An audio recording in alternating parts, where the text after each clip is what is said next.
Assalamualaikum warahmatullahi wabarakatuh. Salam rahayu, selamat malam. Simpang siur berita soal pahlawan. Atau pahlawan apa ya? Apakah itu hanya karena balas jasa, balas budi? Karena mendukung si A, mendukung si B saat politik kemarin? Atau apa? Saya juga kurang tahu itu. Tetapi bau-baunya, kalau saya melihat beberapa berita, ada tokoh dari PKB ada, bahkan PDIP ada, Gerindra aja. Pokoknya partai-partai itulah gitu loh. Yang mungkin kemarin mendukung salah satu calon, mungkin ibaratnya apa ya, mendekati organisasi keislaman yang itu berharap untuk memenangkan salah satu calon, lalu dijanjikan ini. Misalkan gitu ya, misalkan. Lalu harus jadi gitu loh. Apakah semacam itu? Kita juga melihat ada rancangan undang-undang TNI kemarin itu. Lalu polisi itu saya agak berbeda dengan teman-teman saya seperti KPN agak beda. Soal itu agak beda. Apakah semua itu muncul juga karena dari kemarin? Semua berproses dari gara-gara awalnya pilpres atau apa?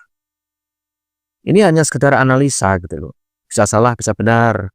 Bisa saja melenceng juga bisa. Tetapi kalau kita misalkan memakai isi analisa, oh ini urutannya ini, urutannya ini. Ya bisa juga, bisa tidak. Begitu juga soal pahlawan, tapi bagi saya, itu Gus Wat itu sudah pahlawan loh. Sudah pahlawan. Dia bisa dibilang lebih berani daripada Kiai Imaduddin. Lebih berani lah gitu loh. Dia lebih berani dari kiai manapun saat ini. Lebih berani. Saat ada orang itu mencaci, memaki, merendahkan orang pribumi, orang Nusantara. Saat mereka itu pakai gelar-gelar tulan Nabi. Siapa yang paling berani? Terbuka gitu, siapa yang paling berani? Gus Fuad. Bener loh gitu loh. Yang dilawan itu doktrin propaganda yang sudah melekat puluhan tahun. Selama ini kita lihat ada pondok pesantren besar. Santrinya puluhan ribu bahkan. Santrinya sangat banyak.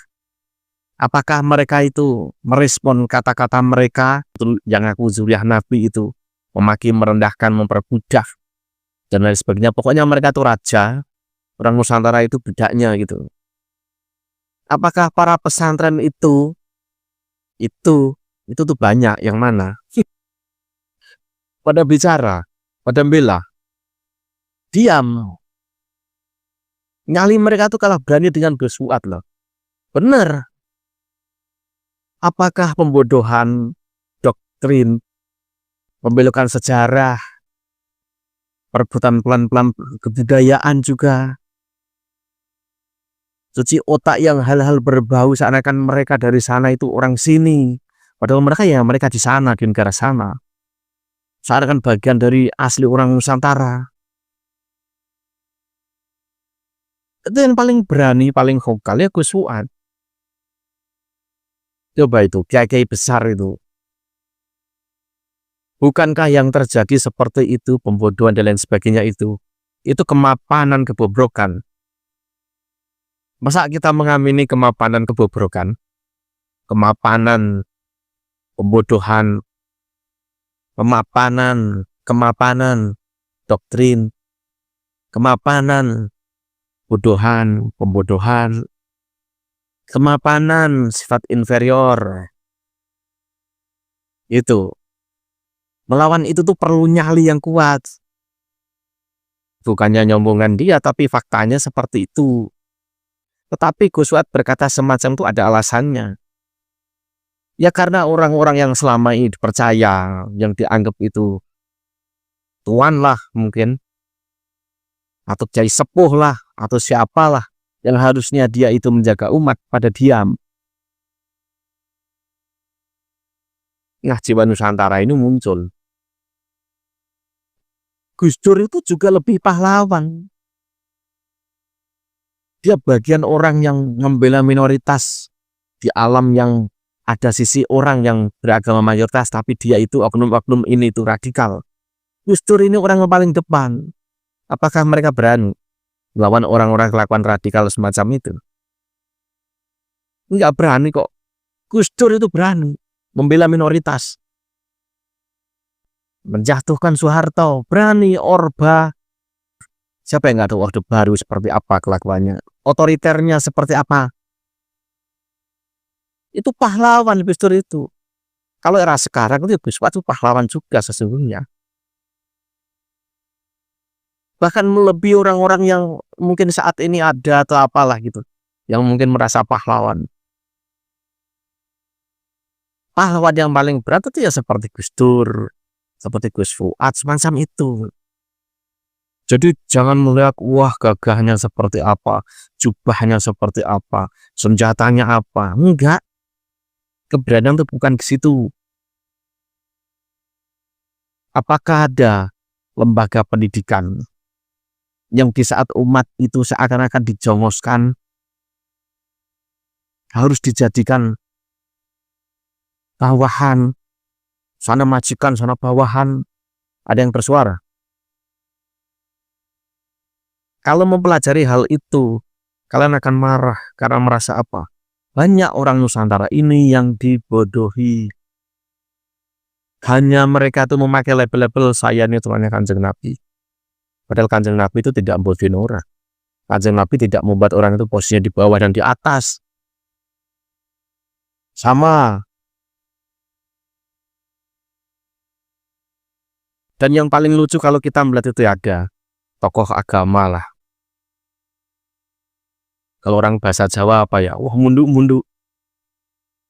Rebutan tangan, cium tangan. Apakah itu mau juga dilakukan oleh atau kepada orang-orang biasa? Mau juga dilakukan? Kan juga enggak. Mungkin ada, tapi enggak banyak. Ya untuk mereka-mereka saja itu. Tapi kalau bagi orang umum itu kan dijadikan wah pesona, wah orang ini, wah kan gitu. Coba berani nggak dia begitu ke semua orang yang datang ke rumahnya? Enggak kan? Hal-hal yang baik itu bisa dijadikan apa? Alat untuk memompa eksistensinya, itu bisa. Itu bukan ilmu yang harus kita pakai. Kalau kita lihat di internet itu kan video ada begitu-itu. Bukan untuk kita. Ya untuk mereka, untuk kepentingan mereka. Kalau memberi contoh ke umat itu harusnya, ya ke orang-orang bawah juga seperti itu. Cium tangan, rebutan tangan gitu atau apa. Cipika-cipiki atau apa. Itu contoh yang nyata. Tidak hanya ke sesama yang seperti mereka. Ya kalau misalkan niatnya itu memang tulus, ya bisa juga. Tapi kalau itu untuk jadikan kita itu ilmu itu tidak sesungguhnya. Itu untuk mereka sendiri, kepentingan mereka sendiri kok. Ya dan Gus Fuad itu bagi saya juga sebenarnya pahlawan. Bayangin aja, berusaha membebaskan pembodohan, perendahan orang-orang pribumi. Dan di mereka itu, di kitab-kitabnya itu ada kitab, itu jelas. Mereka itu orang-orang yang ingin jadi superior di atas umumnya orang. Dan pernah teman kita itu membabar kitabnya itu seperti apa. Makanya mereka begitu. Coba kita lihat ada nggak dari mereka itu. Misalkan salah minta maaf. Ada nggak? Ada nggak? Coba lihat dah. Di media ada nggak?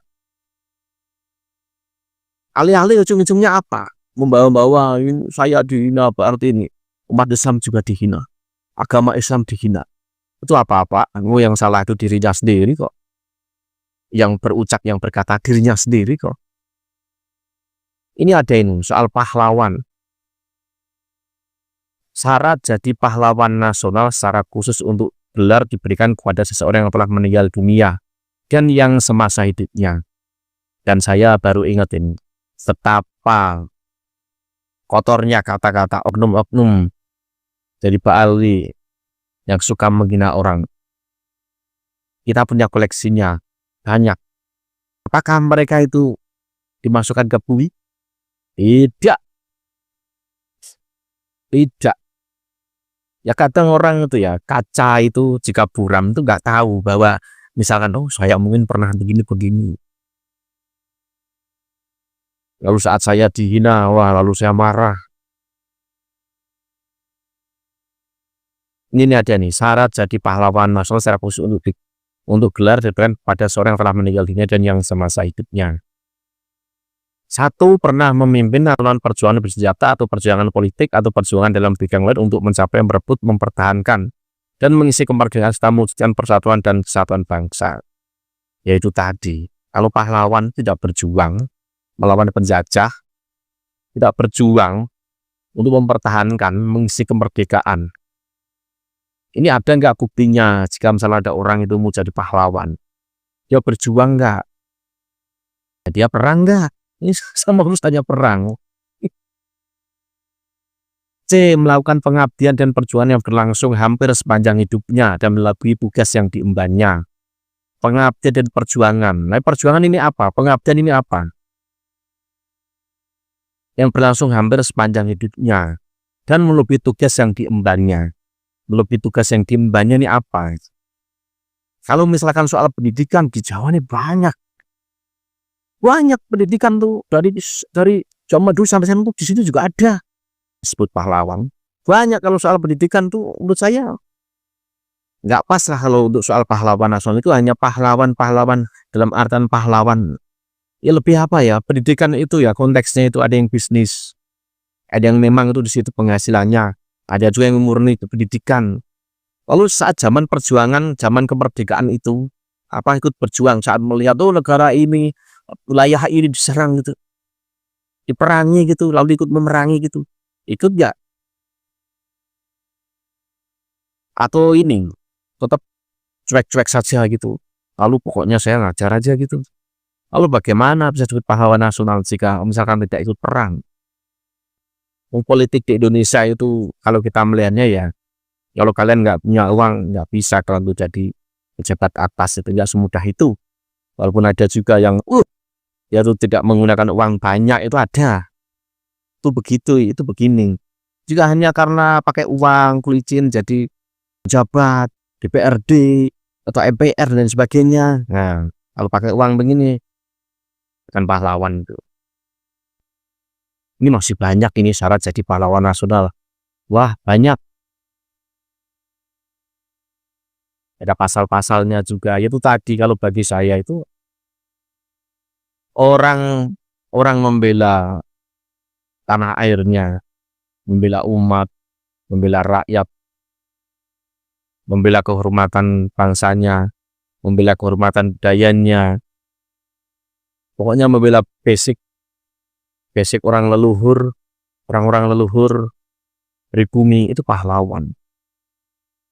Karena kenyataannya selama ini saat ada orang itu di atas mimbar dengan level Tuhan Nabi memaki, menghujat, kayaknya tuh aduh terlalu dibiarkan. Padahal itu jelas perilaku kemapanan, kebobrokan. Saat ada orang itu melawannya, lalu dianggap pecah belah. Yang dianggap pecah belah. Apalagi misalkan orang-orang yang berusaha menjatuhkan ternyata hanya bekas dari kepentingan politik, itu orang-orang yang nggak benar gitu. Dia hanya memanfaatkan. Pahlawan asli ya seperti itu, yang tidak pamrih karena politik, jabatan dan lain sebagainya, itu pahlawan yang asli. Orang zaman dulu itu pahlawan itu mereka itu tidak minta apa-apa. Apakah mereka minta jabatan? Tidak kok. Tidak. Jadi kalau sekarang ini muncul rame-rame soal bersuap, ada juga yang barusan soal Gus Dur lebih layak jadi pahlawan, memang Gus Dur layak. Dan bersuap itu sebenarnya pahlawan. Kata siapa tidak? Emangnya ada yang lebih berani mendobrak kemapanan kebobrokan yang digelar yang berlabel dan temannya Kanjeng Nabi. Kalau berani silahkan aja buktiin turannya Kanjeng Nabi. Dan saat ada orang itu ya memakai label turannya Kanjeng Nabi Muhammad, sedangkan dia tuh bukan. Ini orang ini udah lebih parah ini. Dan nggak layak disebut apapun juga tidak. Wassalam.